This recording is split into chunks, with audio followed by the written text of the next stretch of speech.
Voilà, merci à vous, très chers internautes. Je suis Valentin Fisoro Dibanga, ici à Nganza. Nganza, c'est une commune qui se trouve dans la ville de Kananga. La ville de Kananga, c'est au Kasaï central. Nous parlons que de la République démocratique du Congo, mais aujourd'hui, la ville de Goma, les jeunes de cette partie du pays ont soutenu les Wazalendo, ils ont soutenu les FRDC, pourquoi pas le président de la République. Ce soir, je vous précise que Goma, notre ville, est toujours dans les mains de nos FRDC et les Wazalendo. L'ennemi ne doit plus vous distraire. Notre province est derrière la ville de Goma. Notre province est derrière les FRDC, la population du Nord Kivu. Nous ne vous avons pas abandonné, nous sommes ensemble. Retenons ceci, la guerre prendra fin. La patrie ou la mort, nous vaincrons. C'était pour moi un plaisir. Je vous laisse suivre la déclaration de la jeunesse de Nganza. Vous allez suivre comment cette jeunesse réitère son soutien au chef de l'État, commandant suprême, Félix Antoine Tshisekedi Tshilombo. Venez vous abonner massivement sur notre chaîne. N'oubliez pas de partager nos liens. Nous vous remercions, chers internautes, chers téléspectateurs, pour la confiance que vous continuez à faire sur notre chaîne. Nous ne sommes pas ingrats. Nous vous disons merci. Si vous n'existez pas, où irait du peuple Kasaï? Merci beaucoup, chers internautes qui me suivent à travers le monde entier. J'étais Valentin Fisoro Dibanga. Je vous laisse suivre la déclaration de la jeunesse de la commune de Nganza. Je vous précise que la commune de Nganza est dans la ville de Kananga. Elle fait partie des 5 communes qui composent la ville de Kananga. Et la ville de Kananga est celle qui compose la province du Kasaï central. Merci, abonnez-vous massivement. Du Kasaï central, ville de Kananga, commune de Nganza, rassemblement citoyen face à l'agression rwandaise. Déclaration. C'est au vie et au vu de tout le monde que l'opinion tant nationale qu'internationale a suivi l'invasion de la partie est de la RDC, plus précisément dans la province de Nord Kivu, par l'armée rwandaise et ses sous-préfets M23, laquelle entraîne des souffrances indicibles de la population, mais aussi et surtout des innombrables pertes de vies humaines, ainsi que les pillages, les vols de ressources minières et naturelles de la République démocratique du Congo sous la barbe de la communauté internationale. Face à ces enjeux de l'ère, la jeunesse de la province du Kasaï central, particulièrement celle de la commune de Nganza, réagit avec consternation et oriente son intervention sur ces piliers. Primo, dénoncer l'agression rwandaise et défendre l'intégrité du pays. Secondo, soutenir les FARDC dans leur mission de protection du territoire. Tertio, exiger la justice pour les victimes des massacres et des violences. Quaco, réclamer le départ des troupes étrangères de Goma et des zones occupées. L'agression du Rwanda à RDC remonte à la guerre civile rwandaise qui a culminé avec le génocide de 1994. Après ces tragiques événements, des millions de réfugiés, dont nombreux extrémistes, ont traversé la frontière vers la RDC, dont de nombreuses extrémités alimentent les climats de violence et l'instabilité. En 1996, le Rwanda a lancé une invasion de la RDC, officiellement pour traquer les responsables du génocide, mais cette intervention a rapidement été perçue comme une occupation. La réponse de la communauté internationale face à ces agressions a souvent été perçue comme hypocrite. Bien que des résolutions aient été rédigées et des missions de médecins de la paix envoyées, l'efficacité de ces interventions reste discutable.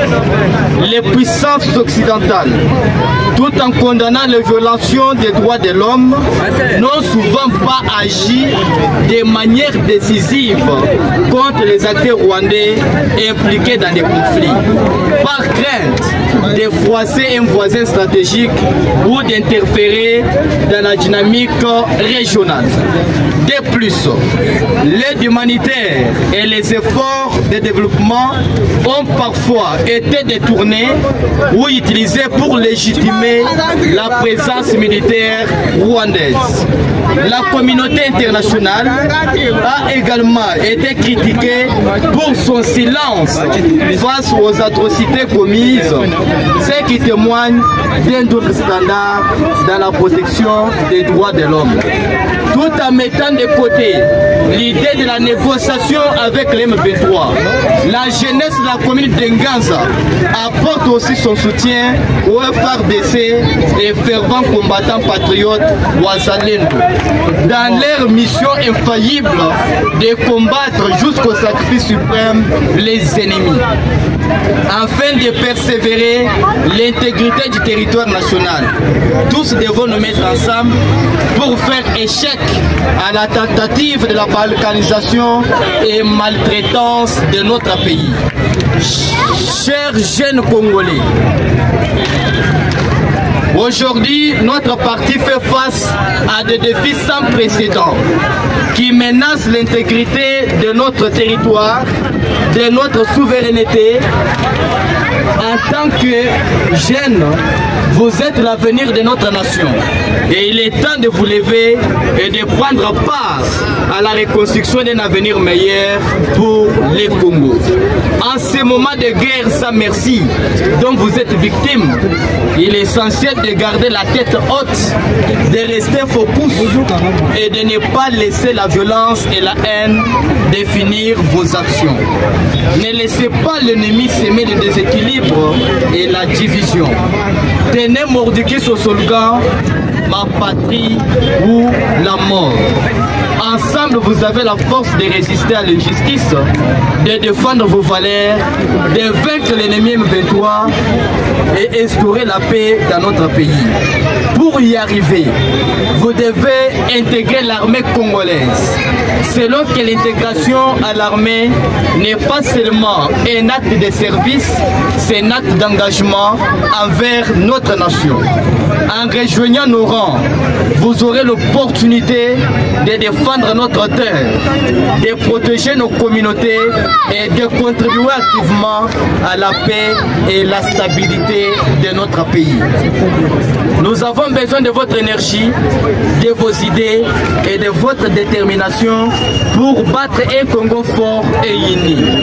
L'agression et l'occupation du Rwanda à RDC, couplée à l'hypocrisie de la communauté internationale, souligne la complexité des relations internationales et des défis posés par les interventions militaires.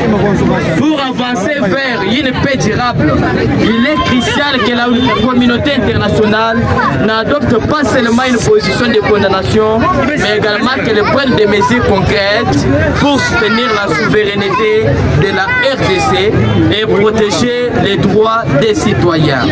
Les leçons tirées de cette tragédie doivent guider les futures actions internationales pour garantir que de tels événements ne se reproduisent plus. Cette perte de sang innocent ne doit pas rester impunie. La communauté internationale doit réserver des punitions par rapport à cette menace de nos ennemis. La justice doit être rendue à nos compatriotes qui sont violés, torturés, tués et massacrés sur leur propre sol par l'ennemi sans rancœur. Nous demandons fermement à la communauté internationale de faire payer les Rwandais tout ce que le Congo vit aujourd'hui. La perte des vies humaines, la perte l'exploitation des ressources minières et naturelles. Chers jeunes du Nord Kivu et Goma, vous qui êtes en ce moment d'entretenir votre jeunesse massacrée, pourchassée et tuée lamentablement, nous vous réconfortons et vous demandons d'être unis et indivisibles, de combattre sans relâche l'ennemi, de défendre la patrie, seule la loyauté et l'unité sont capables de vous amener à la victoire. Tous unis pour un Congo fort, de solidarité et d'amour. Que Dieu, artisan de la paix, instaure la paix absolue dans notre pays. Ma patrie ou la mort. Disons tous ma patrie ou la mort. Ma patrie ou la mort. Nous vaincrons.